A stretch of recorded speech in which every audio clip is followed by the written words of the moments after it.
Quero te convidar a abrir sua Bíblia no Salmo de número 5. Os irmãos estão me ouvindo bem? Para mim está um pouco baixa a minha voz aqui, mas pode ser só para mim aqui. Os irmãos estão me ouvindo bem, né? Nós vamos ler e nessa manhã meditar no Salmo de número 5. Nós, na semana passada, concluímos a nossa série de exposições em Colossenses. Nós vamos, no próximo mês, iniciar a série temática, que tem a ver com os pregadores convidados para o mês de setembro. Mas hoje nós temos a oportunidade de meditar nessa importante porção das Escrituras e nesse salmo. Eu vou ler, os irmãos podem, assentados como estão, acompanhar a leitura. Dá ouvidos, Senhor, às minhas palavras, e acode o meu gemido. Escuta, Rei meu e Deus meu, a minha voz que clama, pois a ti é que imploro. De manhã, Senhor, ouves a minha voz, de manhã te apresento a minha oração e fico esperando. Pois tu não és Deus que se agrade com a iniquidade, e contigo não subsiste o mal. Os arrogantes não permanecerão à tua vista. Aborreces a todos os que praticam a iniquidade. Tu destróis os que proferem mentira. O Senhor abomina ao sanguinário e ao fraudulento.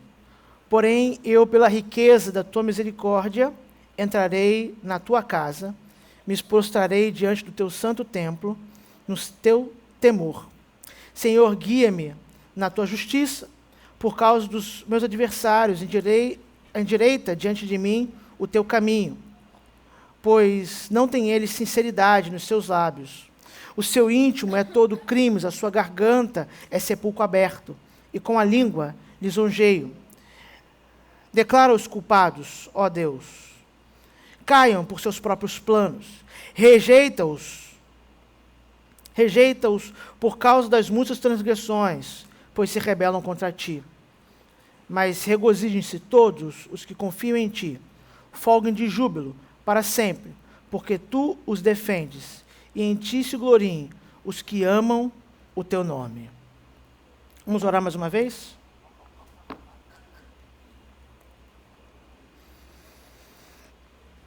Senhor, pedimos que a tua palavra, ela possa se apresentar, possa ser, nesse momento, viva e eficaz a todos nós. Que o teu Santo Espírito possa, de fato, comunicar a tua vontade e aplicar ao nosso coração. Todas essas coisas nós pedimos e somos gratos. No nome santo de Jesus Cristo. Amém. Deixa eu inteirar os irmãos aqui, numa limitação aqui pessoal, senão eu nem vou poder usar o slide, Vitor. Acabei de perder meu esboço aqui no meu tablet aqui. Deixa eu ver se eu vou conseguir recuperar enquanto falo com os irmãos, né? Esse é o grande desafio. Só um minuto aqui, meus irmãos. Paciência dos irmãos aqui.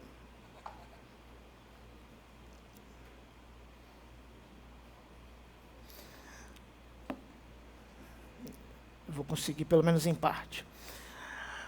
Meus irmãos, esse é o título dessa mensagem dessa manhã. Busca pela direção de Deus e a confiança em sua proteção. Observe o Salmo 5, o contexto onde ele está inserido. Se você ficar com a sua Bíblia aberta, você vai poder observar. Olha no Salmo anterior, por exemplo, Salmo 4, você vai ver qual é a temática do Salmo 4.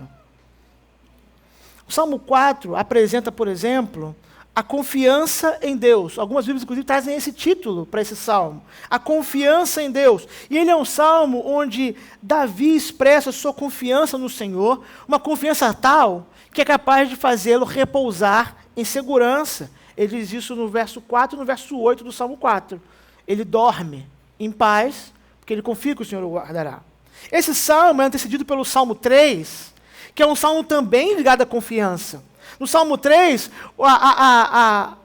o contexto, nós inclusive já falamos sobre isso quando eu expus o Salmo 3, quando Absalão está tomando o trono de Davi, e Davi começa aquela poesia, aquele canto do Salmo 3, falando sim do problema, do desafio, dos opressores, dos inimigos que se levantam, mas ele termina falando também de confiança, inclusive no Salmo 3, versículo 5, ele também diz que se deita, dorme, por quê? Porque ele confia no Senhor, ele está tranquilo e em paz, porque ele sabe que o Senhor o guardará. O Salmo 5, então, nesse contexto, também como uma oração, está ligado ao tema da confiança, mas ele é antes do que a afirmação da confiança, ele é um pedido. Davi faz uma oração a Deus, solicitando, buscando ao Senhor, que Ele não só lhe proteja, Ele seja o seu socorro, mas que Ele também seja o seu guia. Que entre os caminhos perigosos e os desafios dos inimigos, ou seja, as armadilhas à sua volta, Ele seja guiado por Deus. Esse é o contexto, o ensino do Salmo 5, que eu queria ver com os irmãos essa manhã, e dele extrair algumas lições. Se por um lado, nos salmos anteriores, a questão é enquanto dorme, ou seja, quando eu estou desprotegido, em defesa do Senhor me guarda, agora o Salmo 5 é enquanto eu estou acordado, inclusive vou falar daqui a pouco, é de manhã, eu busco ao Senhor para que Deus possa me guiar e me conduzir conforme a sua vontade.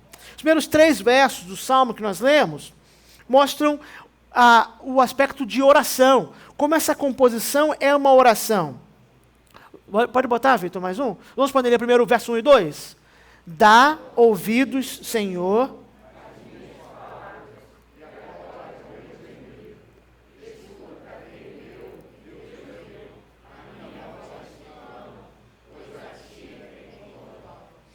Perceba, há aqui alguns paralelos. Esses 2 versos, na verdade, são o mesmo pedido repetido 2 vezes. Olha para o texto.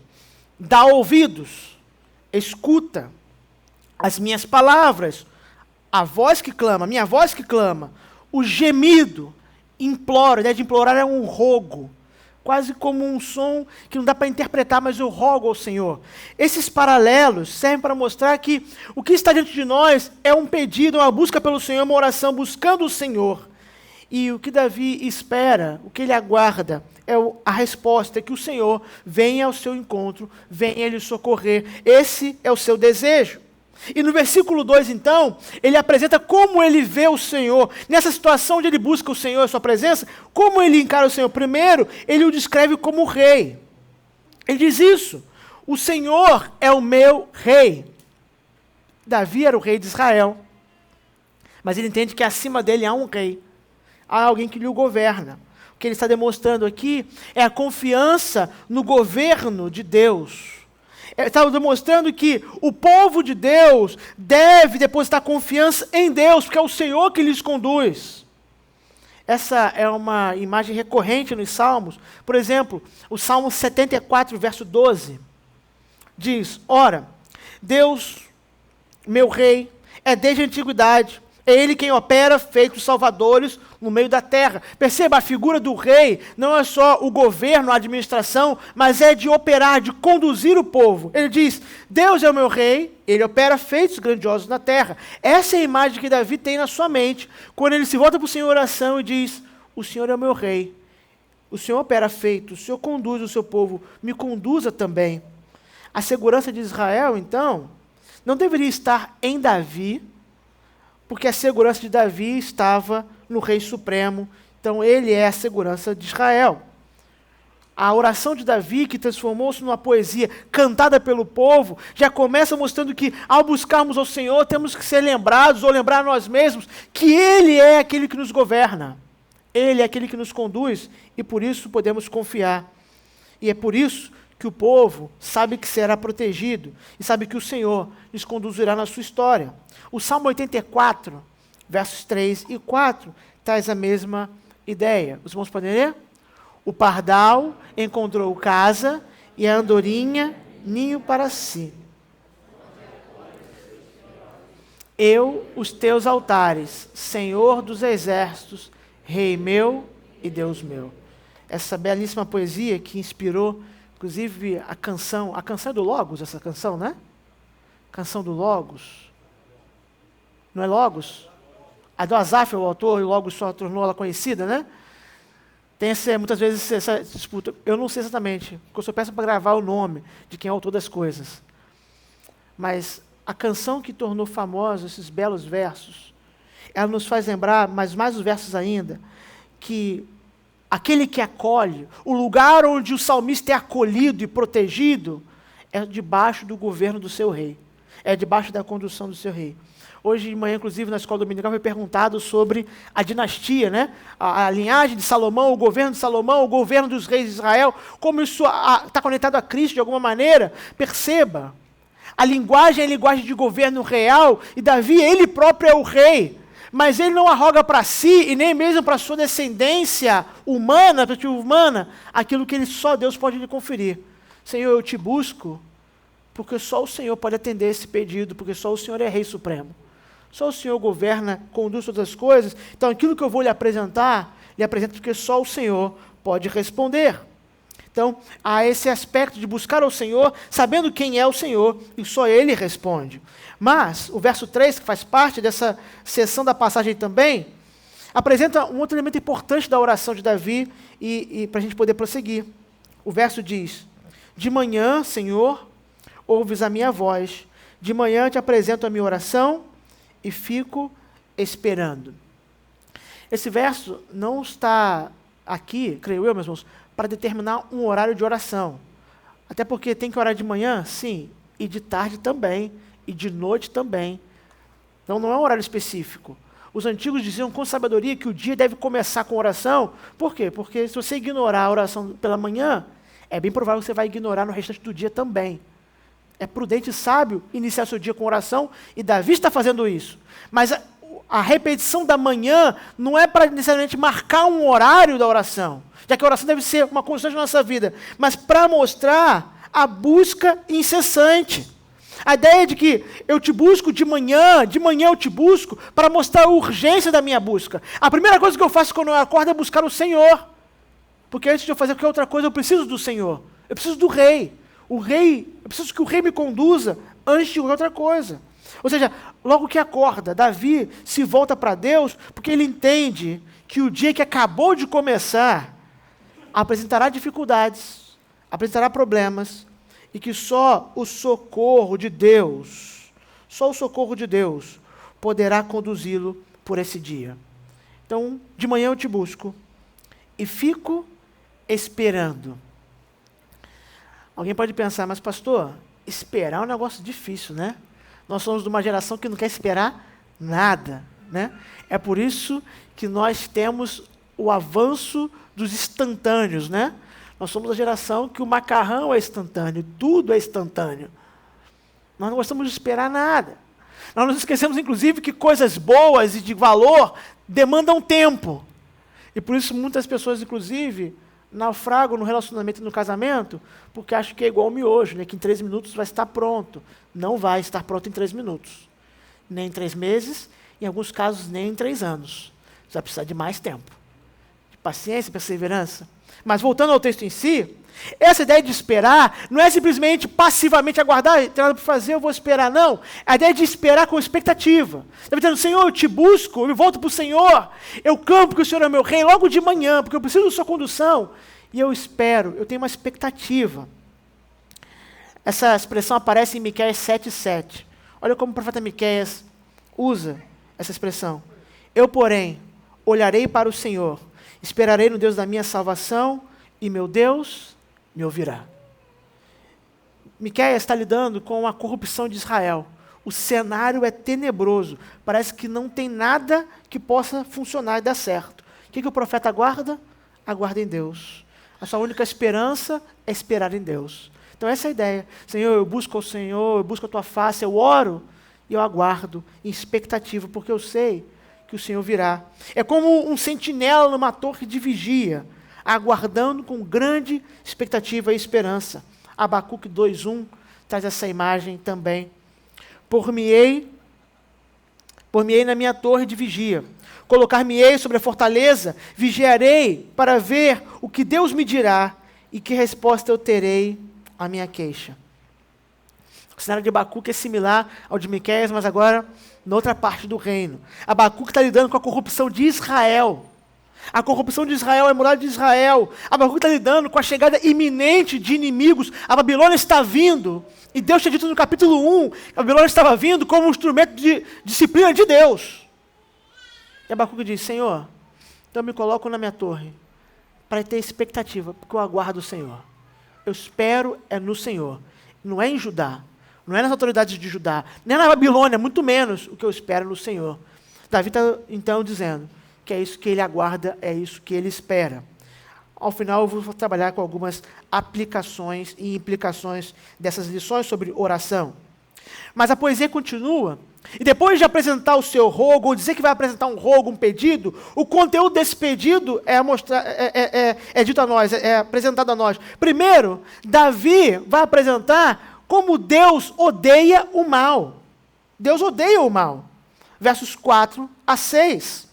Pois tu não és Deus que se agrada com a iniquidade, e contigo não subsiste o mal. Os arrogantes não permanecerão à tua vista. Aborrece a todos os que praticam a iniquidade. Tu destróis os que proferem mentira. O Senhor abomina ao sanguinário e ao fraudulento. Ele busca o Senhor, ele vai fazendo um pedido, e antes ele começa dizendo, o Senhor, o seu caráter é assim em relação ao mal. Davi sabe que aquele a quem ele busca, aquele a quem ele ora, é o Deus Santo. Ele sabe que o Deus e o mal são totalmente incompatíveis, de maneira que a iniquidade, ou seja, o pecado, ele não é tolerado por Deus.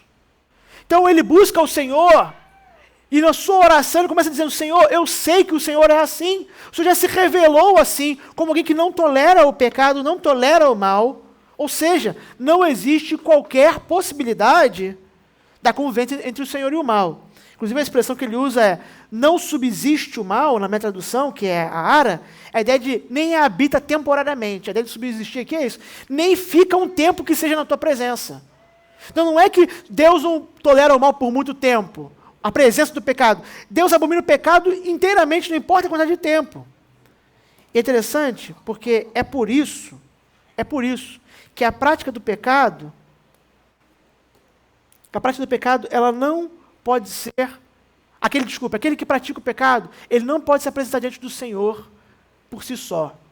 Porque o pecador, se chegar diante do Senhor por si só, ele atrairá a ira de Deus. Davi diz, o Senhor não tolera o pecado. A iniquidade não fica diante dos seus olhos. Quando fala sobre isso, comentando os Salmos, C.S. Lewis vai dizer que é por essa convicção que os judeus têm, que eles tratam com tanta severidade o pecado. Perceba um pequeno trecho da análise dele.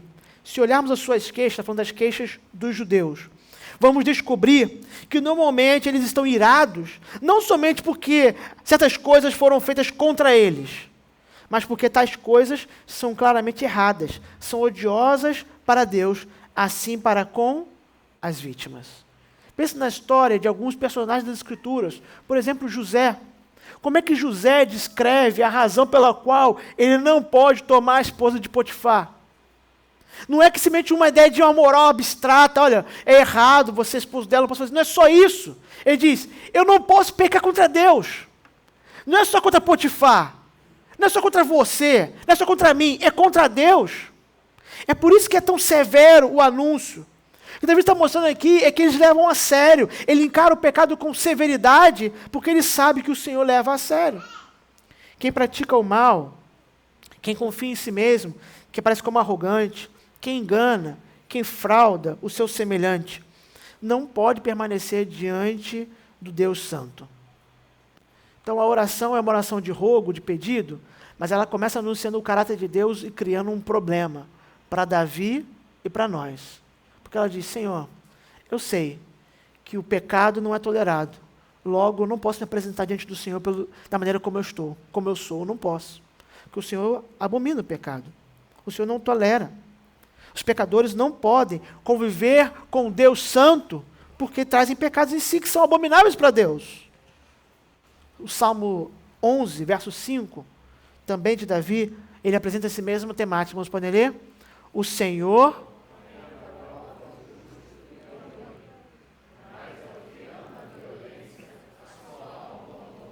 Deus põe à prova. Pastor, então qual é a saída? Tem esperança de salvação? Versículo 7. Vamos ler juntos? Porém, eu, pela riqueza da tua misericórdia, entrarei na tua presença, na tua casa, desculpa, e prostrarei diante do teu santo templo, no teu temor. Há esperança.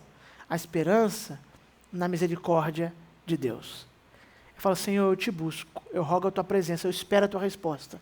Mas eu sei que o Senhor é santo. O pecado não pode subsistir na tua presença. Por isso eu só me achego pela tua misericórdia. É só por ela que eu me achego. É porque eu confio, porque eu creio nela. Perceba, tem um contraste. Tem um contraste no início do verso 7. Porém, esse porém é o contraste entre o justo e o ímpio. É o contraste entre eles. Porém, mas esse contraste não é feito com base em alguma reivindicação moralista. Não é a ideia de, olha, eu faço bem, eu sou bom pai, bom marido, eu sou um trabalhador honesto. Não é com essa base. Esse porém não é, Senhor, eles não podem ser ouvidos, ou os ímpios não são ouvidos, mas eu posso ser ouvido porque eu sou alguma coisa. Não. O contraste, o porém, não é uma reivindicação de Davi para si próprio. Ele não reivindica para si o direito de estar perante de Deus pelas suas qualidades. Não. Ele faz uma oração e recebe diante de Deus só pela misericórdia do Senhor. O Salmo 6, se você olhar, na minha Bíblia está na mesma página, né? Eu sou provavelmente também. No Salmo 6, a oração dele é toda essa. A oração do Salmo 6 é quase uma implicação do versículo 7 do Salmo 5. É como se fosse assim, agora eu vou fazer uma outra oração para explicar o que eu quis dizer quando eu falei, eu entro pela tua misericórdia. E aí ele ora, o Salmo 6, todo dizendo como ele confia só na misericórdia do Senhor. Se não fosse a misericórdia do Senhor, ele próprio, Davi, o rei, não poderia se apresentar diante de Deus. Ele não poderia ir buscar o Senhor. Ele faz uma outra canção para deixar claro que ele só confia na misericórdia do seu Deus. E que se ele fosse perdoado, aí sim, ele poderia comparecer diante do Senhor. Na última sexta-feira, eu tive a oportunidade de participar de um evento uma programação da juventude da primeira Igreja Batista de Cosmorama, aqui próximo de nós. Estou fazendo um congresso de jovens deles esse final de semana. E na sexta-feira eles abriram com perguntas e respostas. Foi diferente, não fechou com as perguntas, abriu com as perguntas. E um dos temas que surgiu, uma pergunta surgiu lá, foi se tem diferença entre misericórdia e graça. E eu dei uma resposta lá, qual eu vou resumir agora, que em alguns lugares, alguns textos bíblicos, elas parecem até ser usadas de forma intercambiáveis, mas elas são, na verdade, complementares. Graça, nós conhecemos claramente, e essa definição simples e clássica não precisa ser abandonada, a gente pode ficar com ela, que é o favor não merecido, ou seja, é quando Deus me dá o que eu não mereço. Acima de tudo, a salvação. Tudo que Deus me dá eu não mereço, mas a salvação, se houvesse uma escada de mérito, ela está na escala lá de baixo. É o que eu menos mereço, né, Senhor? E Deus te dá porque é graça, é um favor não merecido, é uma dádiva. E misericórdia pode ser definido como Deus não nos dando o que nós merecíamos. O castigo, a morte, a punição eterna, a ira dele, ou seja, ao sustar essas coisas, a não jogar sobre nós as coisas que nossos caminhos merecem, Deus é misericordioso. E é isso que Davi apresenta na sua oração. Ele fala, Senhor, eu merecia ser contado entre esses pecadores, que não podem a tua presença porque o pecado é abominável. Eu merecia estar lá. Mas é por causa da sua misericórdia que eu me apresento. É só por isso que eu vou à tua presença. Porque é isso, meus irmãos, e só isso que diferencia Davi, o povo de Deus, dos rebeldes que vivem na prática do mal. É só isso. É a confiança na misericórdia de Deus para salvar, para livrar o seu povo. Como servo de Deus, ele confia nas promessas de Deus. Essas promessas eram promessas de perdão e de misericórdia. Promessas de restauração. Essa é a confiança. É a base para você chegar a Deus. A confiança em Deus e nas suas promessas. Ao contrário do ímpio, que vive como se Deus não existisse. Vive como se não tivesse que prestar contas a Deus. O servo de Deus conduz a sua vida debaixo do temor do Senhor, confiado somente na misericórdia dele. Senhor, cada passo que eu dou, só dou por causa da tua misericórdia. Se assim não fosse, eu não estaria aqui, não poderia prosseguir, muito menos ir à tua presença em oração. Então ele apresenta um rogo, uma petição. Ele declara o caráter de Deus e sabe que ele não tem direito de reivindicar nada de Deus, mas ele confia na misericórdia. E então, finalmente, ele faz o pedido a Deus. Versículos 8 a 10. É um pedido por misericórdia e por justiça. Interessante isso, porque o arrependido, isso é, o servo contrito diante de Deus, ele sabe que ele é um miserável. E por isso ele precisa clamar pela misericórdia do Senhor. Começando pelo versículo 8. Nós vamos poder ler? Senhor, guia-me na...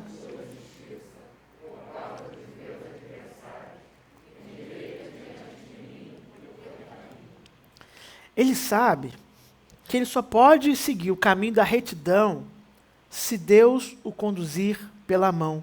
Como se ele dissesse, Senhor, eu não posso seguir sozinho. Eu me achego pela tua misericórdia e eu preciso que o Senhor continue comigo e misericórdia me conduzindo pelo caminho. Esse é o, desculpa, esse é o pedido para ser guiado por Deus. É isso que ele aguarda. É isso que ele busca de manhã. Fala, Senhor, eu te busco de manhã, o meu rei, e eu espero o quê? Que o Senhor venha e me conduza, me guie na justiça. Porque apesar do cenário em volta, ou seja, meus adversários, apesar de toda a iniquidade à minha volta, eu creio que o Senhor me guiará em justiça. Esse é um pedido recorrente nas orações de Davi. Uma delas, por exemplo, é o Salmo 25, versos 4 e 5, nós lemos hoje mais cedo, que diz, faze-me, Senhor, conhecer os teus caminhos, ensina-me as tuas veredas. Guia-me na tua verdade, ensina-me, pois tu és o Deus da minha salvação, em quem eu espero todo o dia. E olha o Salmo 27, verso 11. Pode botar? Os irmãos podem ler? Ensina-me, Senhor.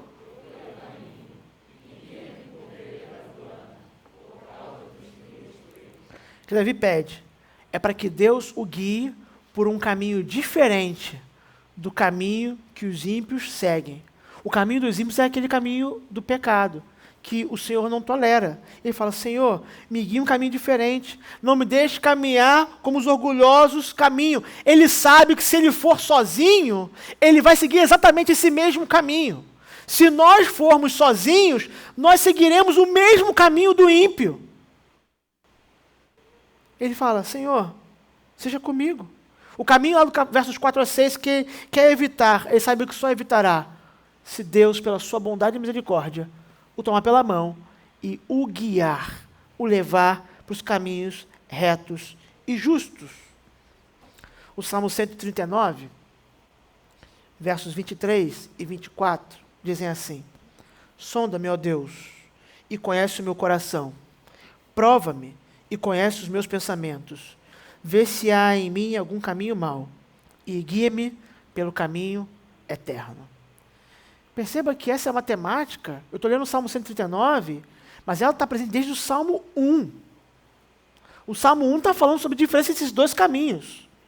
Diz como o ímpio é e como o justo é. O bem-aventurado, o justo, o abençoado, não segue no caminho do ímpio. É o Salmo 1. O rei, o servo de Deus que deve liderar o povo de Deus, está dizendo em oração, Senhor, para que eu não siga no caminho do ímpio, eu preciso que o Senhor me guie pelo caminho da justiça. Eu preciso ser ensinado pelo Senhor. O Senhor me leve por tal caminho. Ele clama então por condução, por misericórdia. Ele se chega pela misericórdia e clama por mais, que Deus o conduza, mas também ele clama por justiça. Esse também é o seu pedido nesses versos. Justiça. É um clamor por justiça contra aqueles que se rebelam contra Deus. Os versos 9 e 10. Pois não tem ele sinceridade nos seus lábios, o seu íntimo é todo de crimes, a sua garganta é um sepulcro aberto, com a língua lisonjeio, declaram-se culpados, ó Deus, caiam por seus próprios planos, rejeita-os por causa das muitas transgressões, pois se rebelam contra ti. Não é simplesmente um pedido pessoal do tipo, misericórdia para mim, juízo para eles. Esse é um pedido muito natural, né? Nós somos naturalmente assim, né? Nós tratamos as pessoas assim.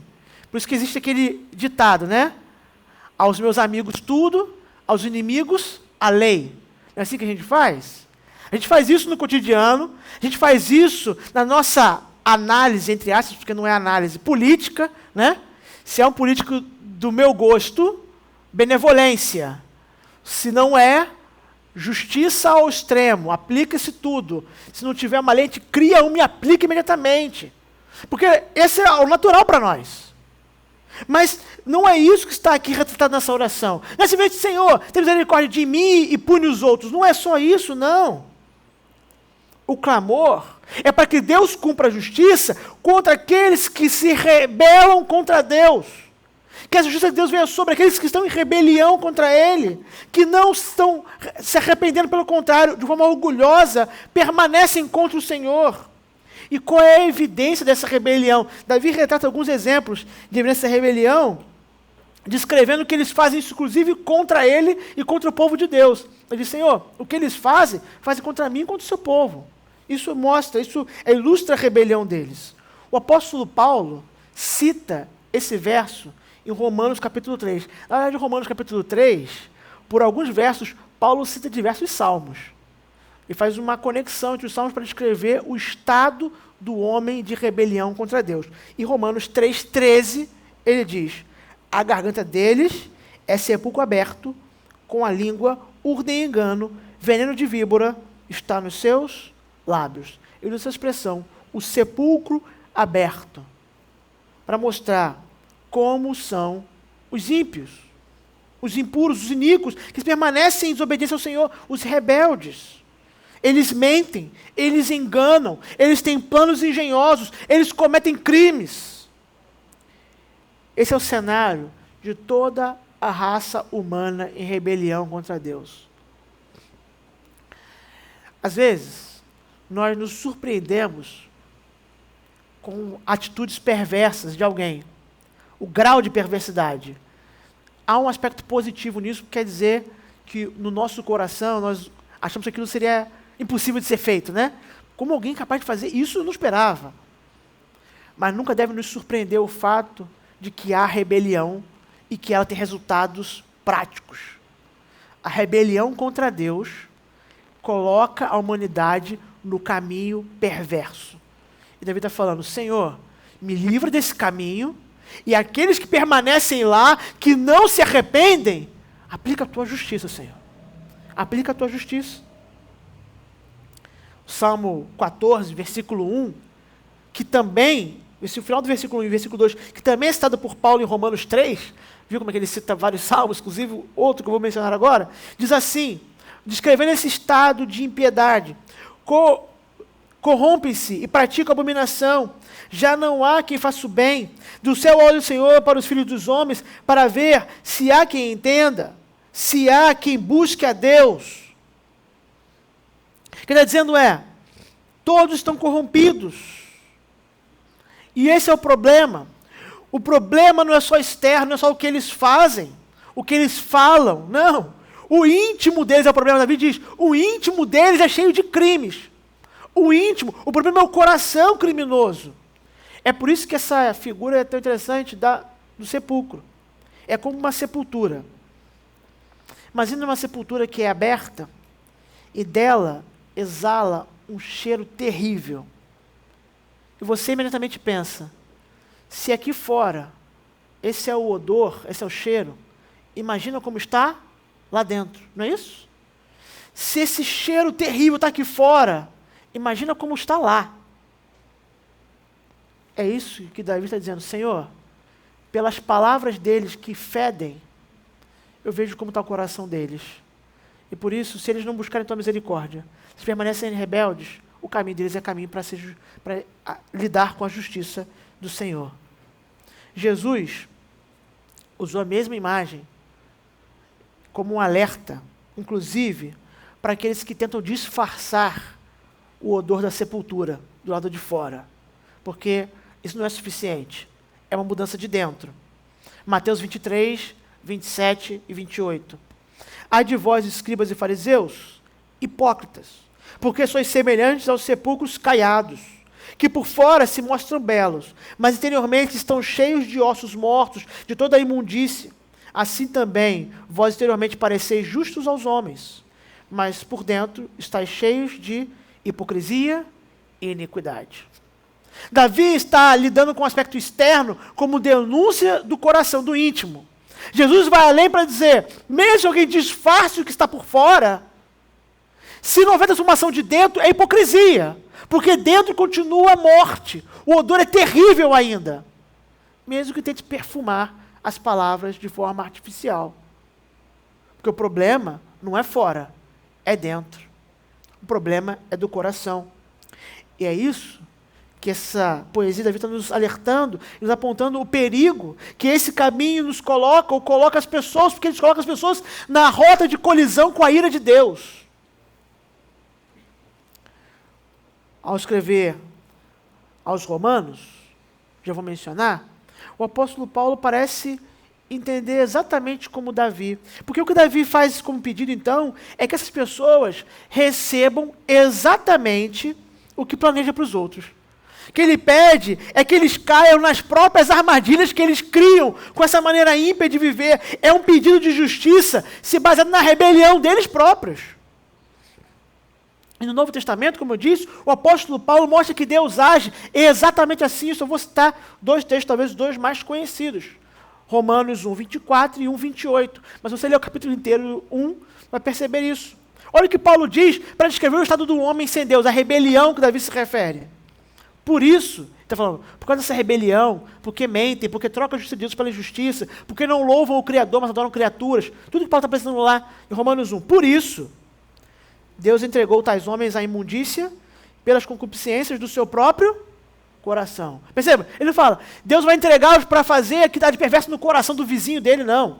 Deus vai entregar ele a fazer o que está de perverso no coração dele. Está no coração dele já. Para desonrarem o corpo, perceba, depois tem um efeito externo, para desonrarem o corpo entre si. Agora o versículo 28, e por haverem desprezado o conhecimento de Deus, o próprio Deus os entregou a uma disposição mental reprovável, para praticarem coisas inconvenientes.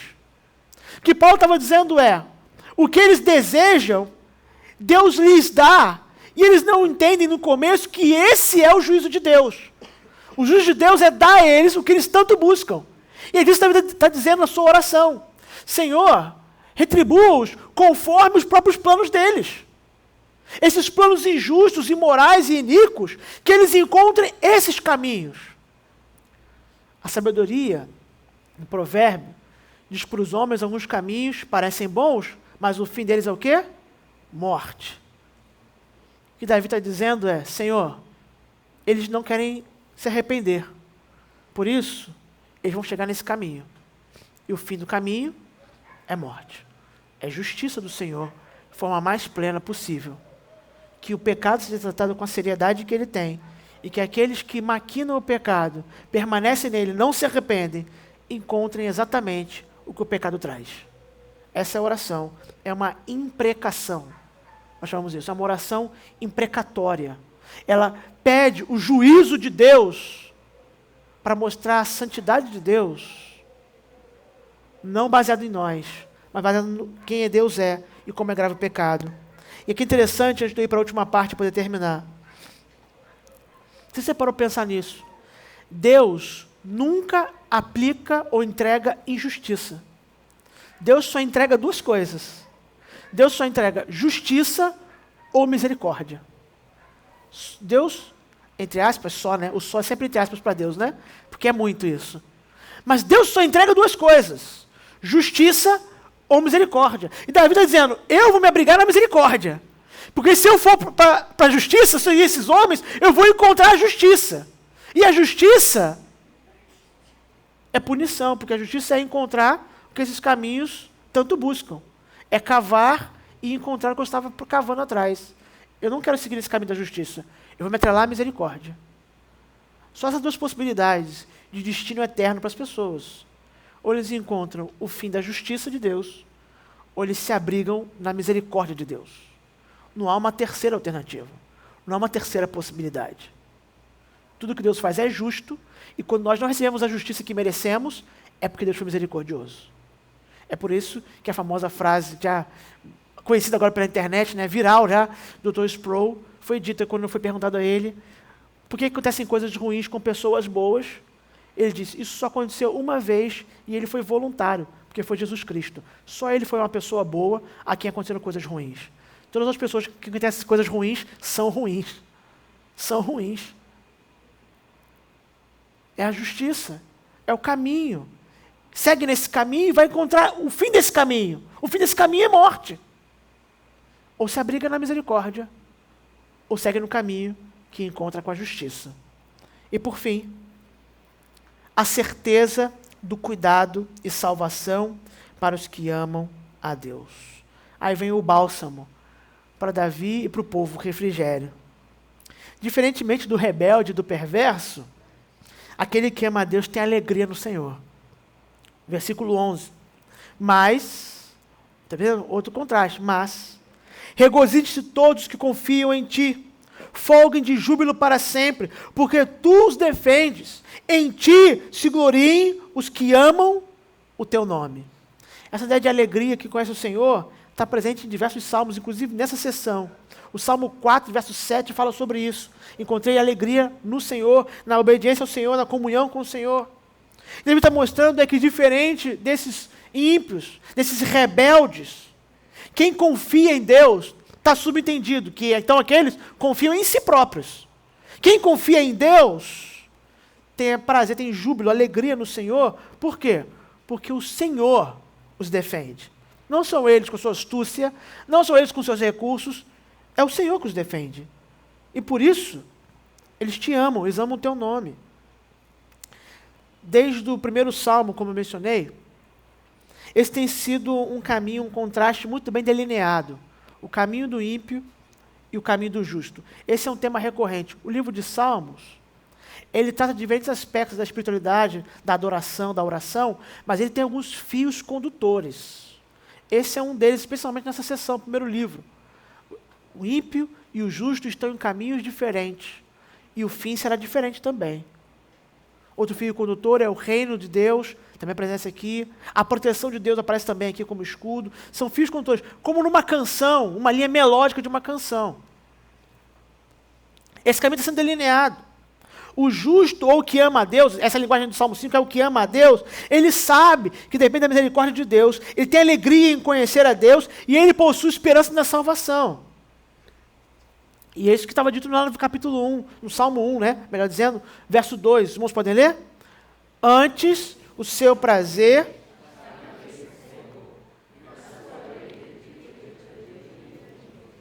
Nós temos dificuldade com esse aspecto de prazer na lei, né? A não ser quem é advogado, né? Quem é advogado tem prazer na lei, né? Às vezes não tanto, né? Mas a ideia não é prazer na lei no sentido de ler a lei. É porque a lei me conecta ao autor dela, ao legislador. Porque é pela lei que eu conheço a vontade dele, é pela lei que eu me submeto a ele, é pela lei que eu busco essa relação com ele. Perceba? Antes do descortinar completo da graça de Deus, a graça está presente, mas a manifestação dela é por meio da revelação da lei. O próprio apóstolo Paulo anuncia isso, né? Que a lei foi um aio, ela foi um pedagogo para conduzir até Cristo. Então, estão nesse aspecto ainda, estão debaixo dessa condução. Então há um prazer na lei. Aquele que ama o Senhor, aquele que teme ao Senhor, tem prazer em buscar obedecer ao Senhor. E ele confia na misericórdia de Deus para permanecer nesse caminho da obediência, ao invés de ficar no caminho do ímpio, do injusto, do iníquo. E o Salmo 1, inclusive, termina com um contraste também do fim. Ele diz que o justo é árvore plantada, certo? Que dá frutos. E o ímpio é palha. Nenhuma solidez. O ímpio passa. E o justo permanece. Davi vai dizer que eles confiam em ti, ou seja, eles sabem que o Senhor é lugar de refúgio e proteção. No versículo 9 e 10 do Salmo 9, também de Davi, ele expressa essa confiança de refúgio. O Senhor é também um alto refúgio para o oprimido. Desculpa que escapou aqui. Alto refúgio para o oprimido, refúgio nas horas de tribulação. Em ti, pois, confiam os que conhecem o teu nome, porque tu, Senhor, não desamparas os que te buscam. Eles confiam e eles sabem que o Senhor é lugar de refúgio. O Senhor é lugar de amparo.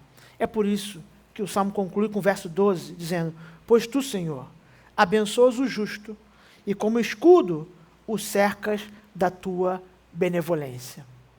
Perceba, uma leitura superficial, sem levar em conta os outros salmos, o contexto, poderia concluir que esse justo é de alguém perfeito. Não é. Ele até aponta, ele prenuncia o justo, mas no caso aqui está falando que eles são justos no sentido de receberem a justiça de Deus, serem justificados por Deus, porque confiam na misericórdia. Nós, pela graça da revelação do Novo Testamento, sabemos que essa confiança na misericórdia nos aponta para Cristo, que é, ele sim, o justo, com J maiúsculo. Então ele diz: Senhor, ao temer o teu nome, te amar, buscar a tua misericórdia, ao abandonar esse caminho e pedir ao Senhor que permaneça no caminho que o Senhor estabeleceu, longe do caminho dos ímpios, nós estamos nos colocando do seu lado, porque nós cremos e confiamos que o Senhor nos cerca, o Senhor nos protege como um escudo. A palavra que ele usa aqui é a ideia de um escudo que protege o corpo inteiro, ou seja, o Senhor me dá proteção completa. Nada me faltará, nada vai me faltar de proteção, porque quando eu estiver no Senhor, no teu caminho. O servo de Deus, porque já conhece a misericórdia de Deus, ele sabe que o Senhor, o seu Deus, é a sua proteção. O próprio Davi cantou isso num salmo antes e num salmo depois. Perceba como tem uma linha melódica. Salmo 3:3 e o 7:10. Porém tu, Senhor, és o meu escudo, és a minha glória, que exaltas a minha cabeça. E o 7:10, pode passar, Vitor, por favor? Porém tu, Senhor, não, 7:10. Deus é o meu escudo, ele salva os retos de coração. Aqui está mais claramente a conexão com a mensagem do Evangelho, na conclusão do Salmo. Porque é por isso que Cristo recebeu a punição no lugar do seu povo. Ele foi como um escudo. O Filho de Deus foi um escudo para receber o golpe da ira de Deus no nosso lugar. Davi, nas suas possibilidades limitadas como ser humano que era, mesmo inspirado pelo Espírito, ele está preocupado com os golpes dos inimigos à sua volta, com os perigos mais imediatos. Mas essa palavra prenunciava uma proteção não contra perigos momentâneos, mas contra o verdadeiro perigo. Quem está longe de Deus é ser alvo da sua ira, é morrer sem comunhão com o Senhor. E nesse caso, desse grande perigo, nós temos um escudo, que é o próprio Deus também. O seu Filho foi o escudo que recebeu o golpe para que nós fôssemos protegidos, para que nós fôssemos poupados de tal golpe. E na minha conclusão, como eu disse, trago algumas aplicações. A primeira delas, ligada à oração. Meus irmãos, nós não devemos encarar a oração como um recurso para quando eu não tenho mais nada para fazer. Nós temos que ter cuidado com isso. Porque, não sei se é só um elemento da nossa cultura que fortalece isso está presente em todo ser humano, mas a nossa cultura parece reforçar a ideia de que fazer alguma coisa é colocar a mão, é agir. E nós podemos transferir isso para a nossa vida espiritual e entender a oração como algo totalmente passivo, que a gente faz quando tem nada para fazer. Bem, nada para fazer agora, só me resta orar. Nós temos que ter cuidado com isso, que essa tentação para mim e para você ela é perigosa, porque ela nos engana. Nós devemos orar e buscar ao Senhor sempre, e esperar do Senhor e no Senhor sempre. Em oração buscamos o Senhor e ficamos na expectativa da sua resposta, a expectativa, esperando, não de forma cansada e enfadonha, mas esperando em rica expectativa, dizendo: Senhor, eu estou aguardando porque eu sei que o Senhor fará alguma coisa. O Senhor vai agir. O Senhor não falhará dessa vez como nunca falhou. Por isso eu oro, não achando que o Senhor vai me dar o que eu quero. Não é isso. Eu oro porque eu sei que o Senhor vai fazer. O Senhor vai agir. O Senhor vai me guiar. Especialmente quando buscamos no Senhor o conforto para as tribulações, a força para perseverar e sermos guiados em nossa vida. Devemos orar por isso de forma incessante. A oração não pode ser um recurso quando todos os recursos falham. Não. A oração precisa ser o nosso recurso mais importante. Oramos porque buscamos ao Senhor e esperamos, e esperança, expectativa viva, expectativa animadora. O Senhor vai fazer algo, o Senhor vai agir em nosso favor. Davi apresenta isso no seu desejo de orar. Ele sabe que ele próprio não tem nada para oferecer ao Senhor, mas ele espera na misericórdia do Senhor. E assim também oramos. Não porque Deus tem algo para nos dar que nós mereçamos, que nós merecíamos, Ele não nos deu, graças a Ele. Não nos deu o que merecíamos, mas porque esperamos nele. Há também uma lição importantíssima sobre como o pecado deve ser encarado. Nós não devemos nos esquecer, meus irmãos, como Deus odeia o pecado. Não devemos tratar o pecado com leviandade. Tratar o pecado como se ele fosse algo que eu e você podemos administrar, podemos manter sob o nosso controle. O pecado não pode ser mantido em cativeiro. Quando nós tentarmos fazer isso, nós vamos falhar. Falhar de forma clara, nítida, para nós e logo para os outros também. Não dá para mantê-lo em cativeiro, não dá para administrá-lo, para conduzi-lo, não. Foi por causa do pecado, inclusive, nós não vamos esquecer disso, é por causa do pecado que toda a raça humana foi alienada de Deus, e é por causa do pecado que Deus entregou o próprio Filho. Se o pecado fosse algo simples, fácil de lidar, que eu e você pudéssemos resolver com nossas capacidades, não tinha necessidade do Filho de Deus vir morrer para nos libertar dele. Logo, ele é grave, ele é sério. O pecado deve ser odiado. Se alguém falar para você, olha, cristão não pode odiar nada, você fala, irmão, desculpe, mas está errado isso. Tem uma coisa que o cristão tem que odiar. O cristão tem que odiar o que Deus odeia. E Deus odeia o pecado. O cristão tem que alimentar ódio pelo pecado. O pecado tem que ser odiado. Nós devemos chorar por causa dele. Chorar não só pela tristeza, que é também importante, mas como um lamento. Porque nós não estamos só fazendo coisa contra as pessoas, é contra Deus. As pessoas podem nem saber. Uma pessoa uma vez me perguntou se ela desejou mal de alguém. E a pessoa nem sabe se ela deveria pedir perdão àquela pessoa, né, especificamente. Uma pergunta bem complexa, mas bastante comum em conversas e oração pastoral. E não tem uma resposta igual para todas as pessoas, necessariamente, tá? Mas tem uma resposta que é a base. Olha, mesmo que você converse ou não com a pessoa, você tem que entender a gravidade disso. A pessoa não precisa saber para ser grave. Porque o pecado é antes contra Deus. E Deus já sabia. É por isso que Jesus problematizou, por assim dizer, a falsa interpretação dos fariseus da lei. Está dizendo, vocês ouviram o que foi dito, não matarás? Eu digo para vocês. Vocês odiaram o irmão de vocês, chamaram ele de louco no coração, alimentam esse ódio, vocês estão matando o irmão de vocês. Para dizer, vocês não são melhores do que essas pessoas aqui, não, chamadas de pecadores por vocês, não, vocês são iguais a eles. Vocês estão no mesmo estado, precisando da mesma misericórdia. Então o pecado, ele é sério, ele é grave, e deve ser tratado como tal. E quando a gente une essas duas aplicações, ou seja, a necessidade de nós orarmos ao Senhor e pedir que Ele nos guie, nos leve para longe do pecado, para nós não caminhemos por essa trilha mais, eu quero usar uma citação do Charles Swindoll, quando ele fala sobre isso. Nós, que somos do povo de Deus, deveríamos buscar a ajuda de Deus em oração diligentemente, para que possamos conhecer e andar nos caminhos justos de Deus.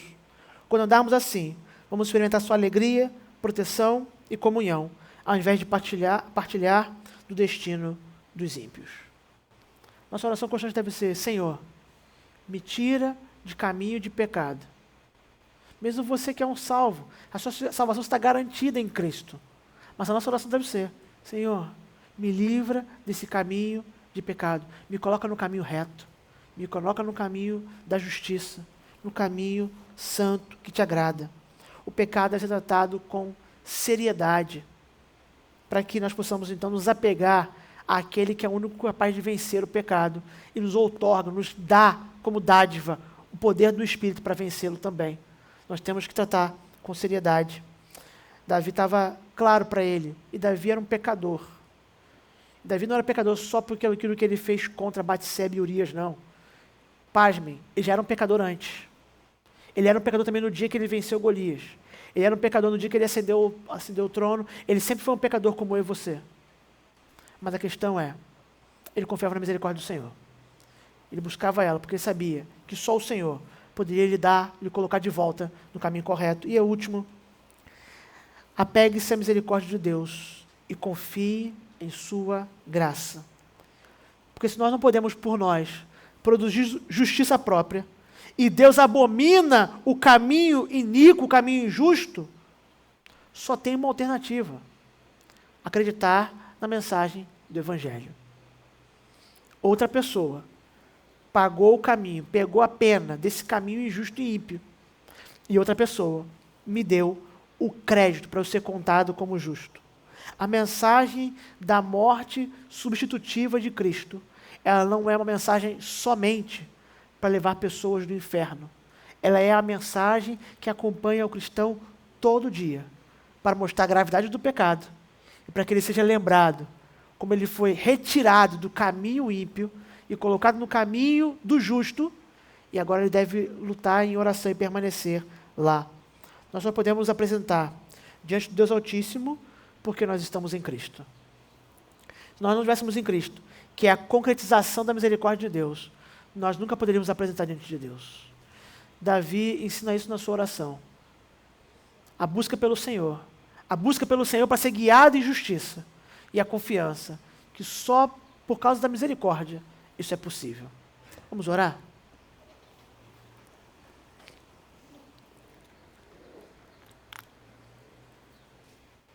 Senhor, Pai, nos achegamos à Tua presença, nos apresentamos diante do Senhor, sabendo, ó Pai, pela Tua palavra, que isso não seria possível se não fosse Cristo, Teu Filho, nos cobrindo, ó Pai, com Seu sangue, sangue derramado em nosso favor, sangue derramado por pecadores como nós, iníquos, ímpios, que quebram os mandamentos, que se rebelam contra o Senhor, mas que foram alcançados, Senhor, por tamanha salvação. E por isso, ó Pai, nós que agora, pelos méritos de Cristo, somos contados como justos, pedimos que o Senhor nos sustente, nos guie, para que permaneçamos no caminho da justiça, ó Pai. Pai, não nos deixe voltar para nossas antigas trilhas, de caminhos perversos e imorais. Pai, nos deixa claro para nós, Pai, nos revela aos olhos, ó Pai, a gravidade do pecado, Senhor. E, Senhor, como é sublime a salvação e a graça que recebemos. Ó Pai, que possamos confiar no Senhor, e no Senhor somente, por meio de Cristo, o nosso perfeito escudo, o perfeito rei, o perfeito escudo, aquele que governa o povo que ele próprio comprou e adquiriu para si, e aquele que protegeu da ira, protegeu da morte, que é o salário do pecado, e por isso agora nos garante vida eterna. Pai, como Davi, nós aguardamos em expectativa, não pela salvação que receberemos, porque já recebemos em Cristo, mas aguardamos em expectativa, por caminharmos com o Senhor, experimentarmos a ação do Senhor em nossas vidas todos os dias, e a consumação da sua misericórdia, quando estaremos com o Senhor para sempre. Todas essas coisas nós pedimos, no nome bendito de Jesus Cristo, amém. Em oração silenciosa, encerramos o culto dessa manhã. Deus abençoe. Vejo você na quarta-feira, nós comemorarmos o aniversário da nossa igreja, assim como nos próximos domingos também.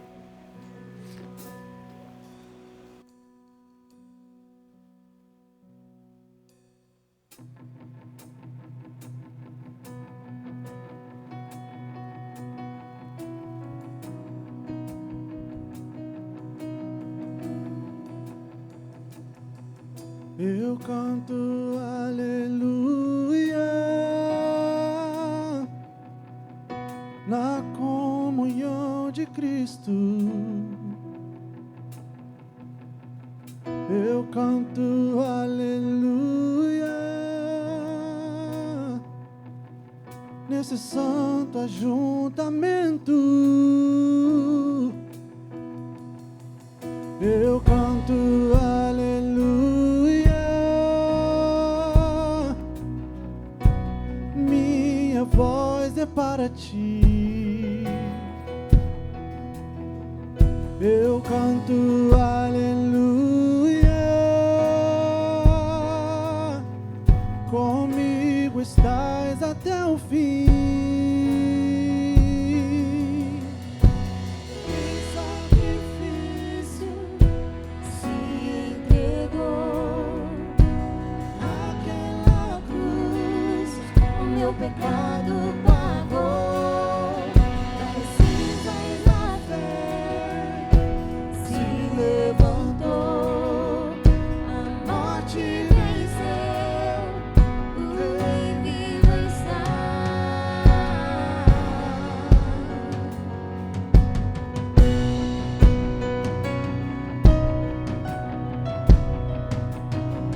Eu canto aleluia com tudo que há em mim.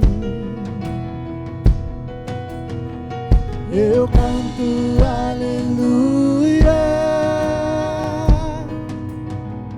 das trevas trouxe luz pra mim.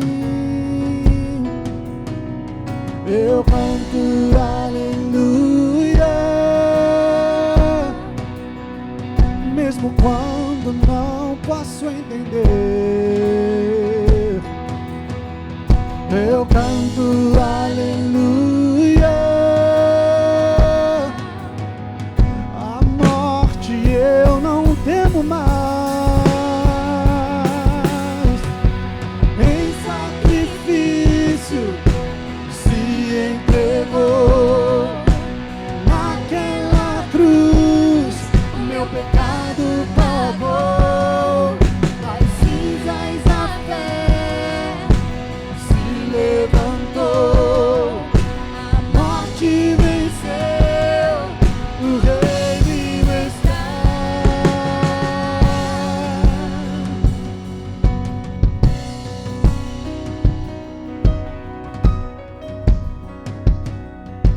Seja exaltado, seja exaltado, seja louvado, seja louvado, seja entronizado, seja entronizado, seja adorado, seja adorado, seja exaltado, tudo que há em mim. seja louvado, Das trevas trouxe luz pra mim, seja entronizado, mesmo quando não posso entender. seja adorado, A morte eu não temo mais. seja exaltado, Tudo que há em mim. seja louvado,